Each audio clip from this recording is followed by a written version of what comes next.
మా యాపిల్ పేరు మొక్కని ఫస్ట్ సెకండ్ ఫ్లోర్ టెర్రస్ గార్డెన్లో వేసామండి. ఆ కాయలు అవి పెద్దగా రావట్లేదు, మొక్క కూడా అంత హెల్తీగా పెరగట్లేదండి. అంటే 20 లీటర్స్ బకెట్లో వేసాను అనమాట. ఇక తీసుకొచ్చేసి నేల మీద వేసేసామండి. వేసేసాక చక్కగా హైటు పెరిగింది, కాపు కూడా మొదలైందండి. ఇలా చక్కగా పిందులు అవి బాగా వస్తున్నాయి. ఇది ఇంటి బయట ప్లేస్లో వేసామన్నమాట. ఈ ప్లేస్లో పెద్దగా మేము వాటరింగ్ చేయడానికి అది కూడా కొంచెం ఇబ్బంది అండి.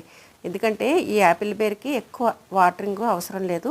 ఇక్కడ పనస చెట్టు ఉంది, ఆ పనస చెట్టు కొమ్మలు అవి అడ్డొచ్చేస్తున్నాయని అవి కొంచెం కట్ చేసేసామండి. అంటే ఈ యాపిల్ బేర్ మొక్కకి ఎండ కూడా ఎక్కువ కావాలి కదండి, అందుకని చెప్పేసి ఆ ఎండ కోసం ఆ కొమ్మలు అవి కట్ చేసేసాం.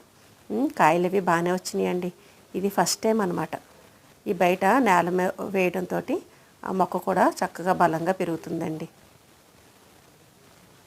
కాశీరేగు, సీమరేగు.